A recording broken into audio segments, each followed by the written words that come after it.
Notes to the consolidated financial statement as of the 31st December 2018, 31st December 2017, the 1st January 2017, and for the years ended 31st December 2018 and 31st December 2017. Two basis of preparation.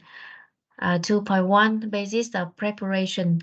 The consolidated financial statements of the company and its subsidiaries have been prepared in accordance with International Financial Reporting Standards (IFRS) as issued by the International Accounting Standard Board (ISB).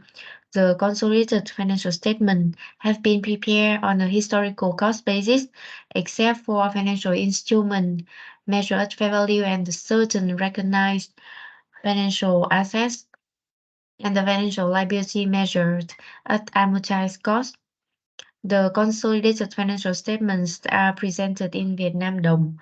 The consolidated financial statements provide comparative information in respect of the previous year.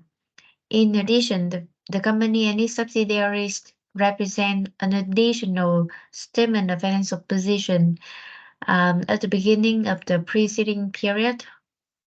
Pre-standards issue but not yet effective. The standards and interpretations that are issued but not yet effective up to the date of issuance of the consolidated financial statement are disclosed below, except as otherwise indicated. The company and its subsidiaries does not expect the adoption of these new and amended standards to have a significant impact on the financial statements. The company and its subsidiaries intend to adopt these standards, if applicable, when they become effective. Effective beginning on or after 1st January 2019. Amendments to the IFRS 9 prepayment features with negative compensation. The amendments to IFRS 9 allow debt instruments with negative compensation prepayment features to be measured at the amortized cost of fair value to other comprehensive income. An entity shall apply these amendments for annual reporting periods beginning on or after 1st January 2019. Earlier application is permitted. IFRS 16 lease. IFRS 16 lease was issued in January 2016 and it replaced IAS 17 lease. IFRS for determining whether arrangement contains a lease. 15 operating lease incentive and 27 evaluating the substance of transactions involving the legal form of a lease. IFRS 16 sets out the principles for the recognition, measurement, and presentation and disclosure of the leases that require lessees to account for all leases under single on balance sheet model, similar to the accounting for the finance lease under IAS 17. The standard includes two recognition exemptions for leases, lease of low-value assets, for example, personal computers, and the short-term lease with a lease term of 12 months or less. At the commencement date of the lease, a lease will recognize recognizability liability to make lease payment, lease liability, and an asset representing the right to use the underlying asset during the lease term. The right of use asset. Leases will be required to separately recognize the interest expense on the lease liability and the depreciation expressed on the right of use asset. Okay, continue. IFRS 16 lease. Leasing will be also required to remeasure the lease liability upon the occurrence of certain events, such as a change in the lease term, a change in the future lease payment resulting from a change in an index or rate used to determine those payments. The lessee will generally recognize the amount of the remeasurement of the lease liability as an adjustment to the right of use asset. Lesser accounting under IFRS 16 is substantially unchanged from today's accounting under IAS 17.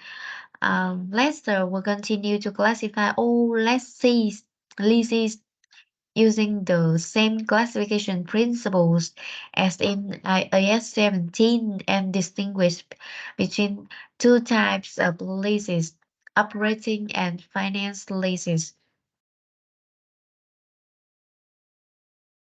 I IFRS 16 also requires leases and lesses and lesser to make more extensive disclosure than under IAS 17. IFRS 16 is effective for annual periods beginning on or after 1st January 2019.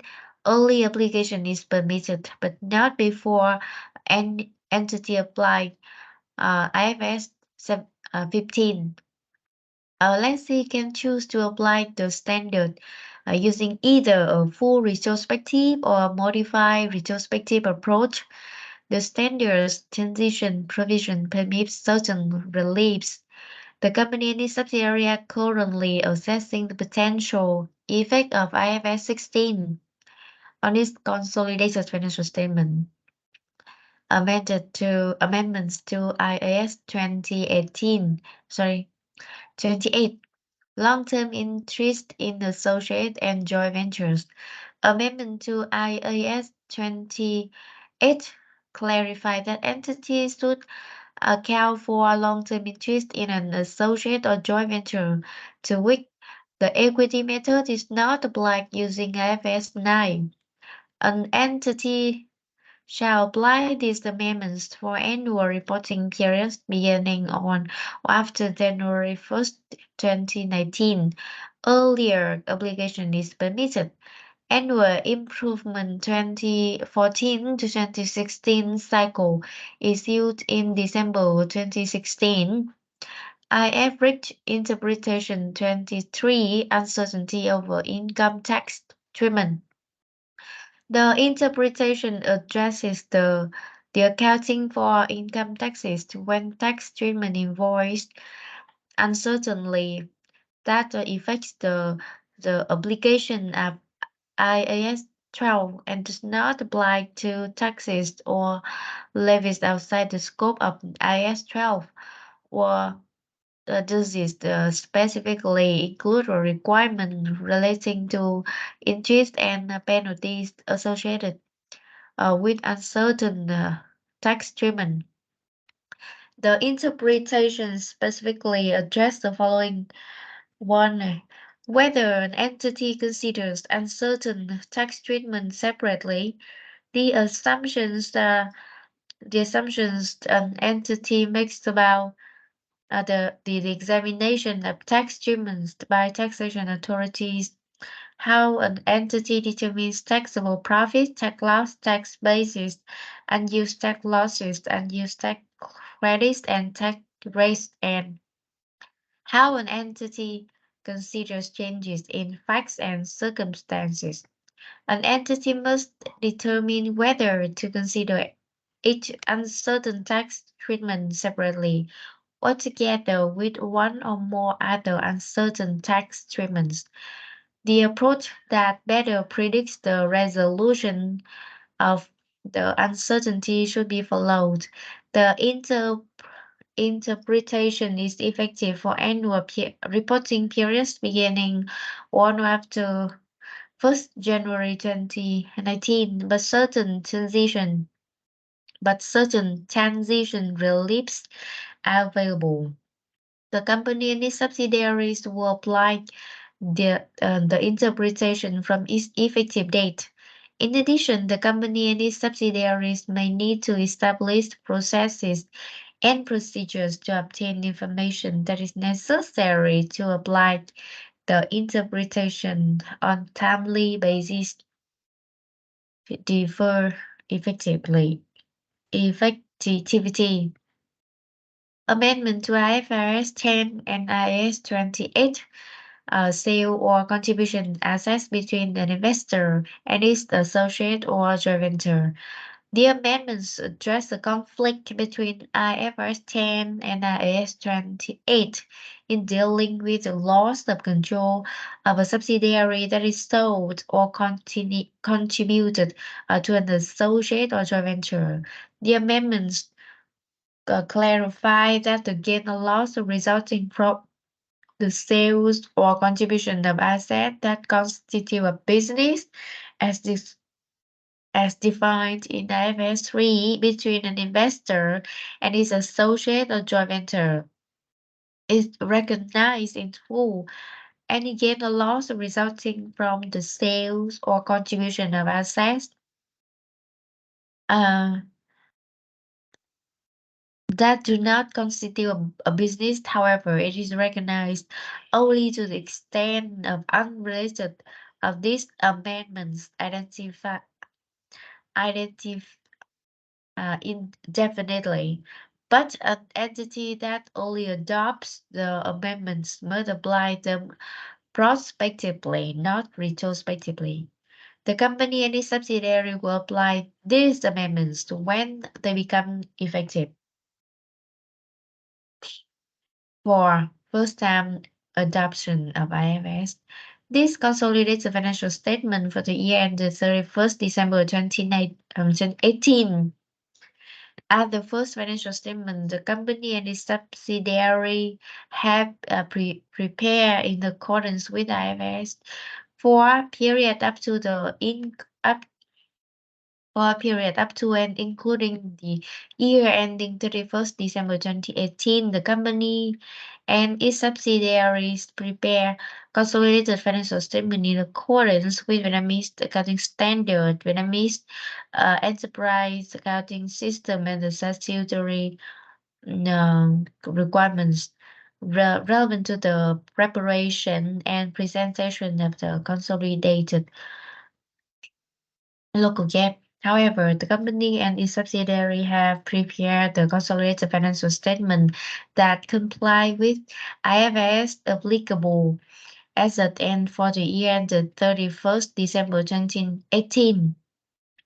Together with the comparative period data for the year ended 31st December 2017 as described in the summary of the significant accounting policies in preparing the consolidated financial statement, the company and its subsidiaries opening consolidated financial statement and financial position was prepared as of 1st January 17. The company initially released a transition to IFRS. The note explained the principal adjustments made by the company and its subsidiaries in restating its local GAAP consolidated financial statement, including the consolidated statement of financial position as of the 1st July 2017 and 31st December 2017. In the company and its subsidiaries consolidated statement of financial position as of 1st January 2017, the company and its subsidiary reclassified certain accounts that is recognized under local GAAP as one type of assets, a liability, or component of equity, but a different type of assets, liability, or component of equity under IFRS.